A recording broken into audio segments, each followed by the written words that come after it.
And ఈ boats ఈ ships విషయానికి వచ్చేసరికల్లా the production design Sabu Cyril గారు అమేజింగ్ అండి, ప్రాణం పెట్టేశారు. అమేజింగ్. అంటే మీరు బోట్స్ రెంట్కి తెచ్చారా, బోట్స్ కొన్నారా, బోట్స్ చేయించారా? చాలా బోట్స్ ఉన్నాయి ఇందులో మొత్తం. చేయించాము, ఇప్పుడు నీకే అమ్మేద్దాం అనుకుంటున్నాం. అంటే దేవరా 2కి మరి పనికొస్తాయో తెలియదు, కొన్ని రోజులు అమ్మేసి మళ్ళీ కావాలంటే కొనేద్దాన్ని. ఏమి మాట్లాడలేదు నేను దీని గురించి, కానీ బట్ సాబు సిరిల్ గారు వాజ్ ఫెనామినల్. నేను చెప్పాను చాలాసార్లు కూడా, ఆ బోట్స్ ఎంత కరెక్ట్ గా చేశాడంటే ఆయన ఒక మోటార్ ఒకటే లేదు దానికి, నిజంగా దానికి ఒక మోటార్ అటాచ్ చేసేస్తే వెళ్ళిపోతుంది సీలో కూడా. అది ఎంత ప్రూవ్ చేశాడంటే ఆయన కరెక్ట్ గా గోవాలో షూట్ చేస్తుంటే ఇవే పడవలు వెళ్ళాలి.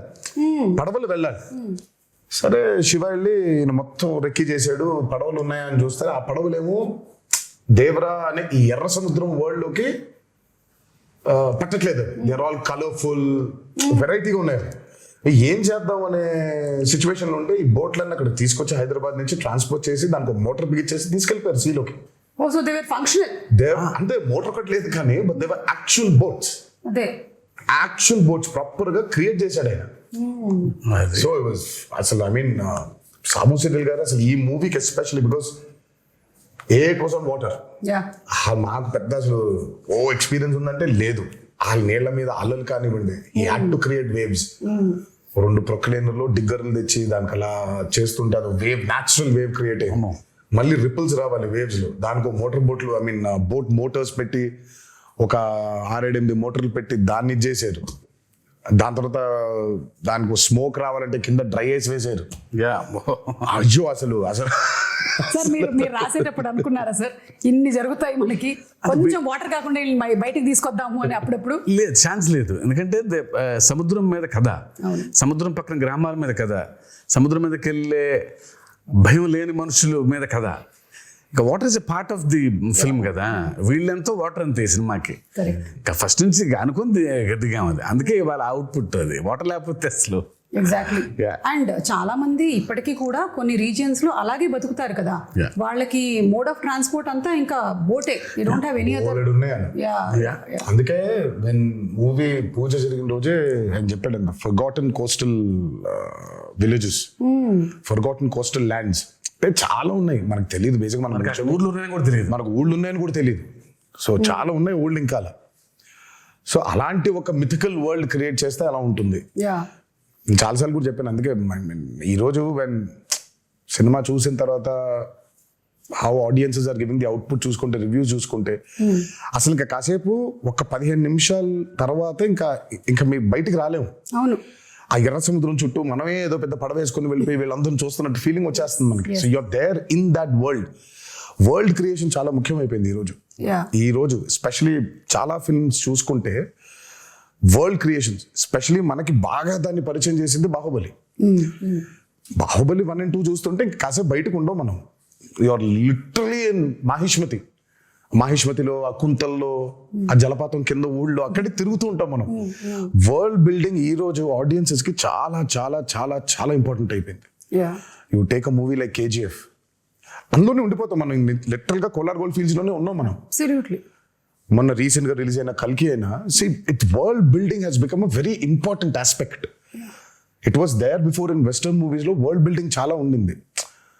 మనకి ఈ రోజు చాలా ముఖ్యం అయిపోయింది అది.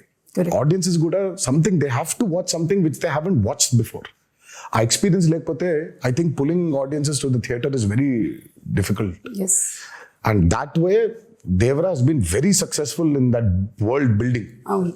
అండ్ మీరు చెప్పినట్టు సాబు సిరిల్ గారితో పాటు మనకి రత్నవేలు గారు చేసినటువంటి సినిమాటోగ్రఫీ, ఆ పొయెటిక్ వైలెన్స్ అని లేదా పొయెటిక్ యాక్షన్ సీక్వెన్సెస్ అని మీరు ఏదైతే అన్నారో దాన్ని అంత బ్యూటిఫుల్గా ఇప్పుడు నాకు గుర్తు చేసుకుంటే నాకు బ్లడ్ అలా కనిపించట్లేదు.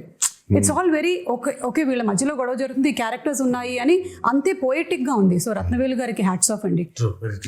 ఐ మీన్ ఎస్పెషల్లీ వాటర్కి వచ్చినప్పుడు when you're using VFX, it's actually the toughest. Water creation చాలా టఫెస్ట్ అసలు. వాటర్ క్రియేషన్ చేసినప్పుడు దాన్ని కరెక్ట్గా లైట్ చేయకపోతే దొరికిపోతాం. అల్టిమేట్గా అందరికీ తెలుసు అది VFX లోనే చేశారు అని, బట్ తెలియకూడదు. అంటే ఒక 5 నిమిషాల తర్వాత మనం ఎంత తలుచుకున్నా మనం స్టోరీ పుల్ చేసేస్తుంది కాబట్టి యూ ఫర్గెట్ ఇట్ కంప్లీట్లీ. మనకేంటంటే వెన్ యూర్ డూయింగ్ VFX చాలా న్యాచురల్గా చేయగలిగాను. అందుకే చాలాసార్లు అంటాను పాపం విఎఫ్ఎక్స్ని బాగా హైగా వాడుకుంటే ప్రొడక్షన్ డిజైనర్కి పెద్ద పేరు రాదని. అవును, కాకపోతే ఆయన పాపం చేసింది చాలా ఉంటుంది. మనం అన్ని విఎఫ్ఎక్స్ అనేసుకుంటాం, బట్ ఆయన చేసింది చాలా ఉంటుంది పాపం. వాళ్ళ బోట్లు వెళ్ళి వాటర్ అంతా ఆయన క్రియేట్ చేసింది. ఇప్పుడు ఆ వేరంతా ఆయన క్రియేట్ చేసింది. దూరంగా ఉన్న వాటర్, ఇంటరాక్షన్ లేని వాటర్ క్రియేటెడ్ కానీ కరెక్ట్. మిగిలినంతా వీళ్ళ బోట్స్ వెళ్తుంటే వేవ్స్ కూడా అవును అవును. ఒకటే టోన్ లో లైటింగ్ మెయింటైన్ చేస్తూ ప్రతి ఎపిసోడ్ కు డిఫరెంట్ లైటింగ్ స్కీమ్ ని పెట్టుకున్నాడు ఆయన. ఆయన చాలా చాలా చాలా అద్భుతంగా చేశారు ఆయన. ముగ్గురు నాకు రాండీ, సాబు గారు, యుగంధర్ ముగ్గురు చాలా ఇంపార్టెంట్. అంటే అందరం సింక్ లో లేకపోతే every shot tension, every shot was designed properly. So moon ఎక్కడ ఉండాలి, నేనే దొరికిపోయా, నేనే పిచ్చోళ్ళగా అసలు వద్దు మొత్తం మబ్బులు పెట్టేయమంటే పోయేది, నేను ఇక్కడ మూన్ కావాలి అని అనేవాడిని. సో ఇప్పుడు సోర్స్ ఆ లైట్ కరెక్ట్గా వేయాలి ఆయన, మూన్ లైట్. యా, అండ్ వాళ్ళ ముగ్గురు, Yugandhar till the last minute every shot, అందరు ఎక్స్ట్రాడినరీ. ఆ టీం దొరకబట్టే ఇది ఇలా అయింది. అవును, అంటే విఎఫ్ఎక్స్ కూడా విఎఫ్ఎక్స్ కాదు అనిపించేలాగా చేయడమే ఆ విఎఫ్ఎక్స్ ఆర్టిస్ట్ యొక్క స్పెషాలిటీ అయి ఉండాలి. లేదు అంటే అదేదో సినిమాలో పెట్టినట్టు అదేంటయ్యా పులి చాలా ఒరిజినల్ గా ఉంది, నువ్వు చేసినట్టు ఎలా తెలుస్తుంది అని అంటే అలా అయిపోయేది. So everything is so very well aligned. So అందుకనే అంత ఆ బ్యూటీ ఆఫ్ ద ఫిల్మ్ మనకు కనిపిస్తుంది. తెర మీద కూర్చున్న ప్రతి వాళ్ళకి, తెర ముందు కూర్చున్న వాళ్ళకి it's an experience that it is haunting అనమాట. ఇప్పటికీ కూడా నాకు చూసి ఐ థింక్ రిలీజ్ అయిన రోజు చూశాను, ఆ తర్వాత నుంచి కూడా it's still haunting me every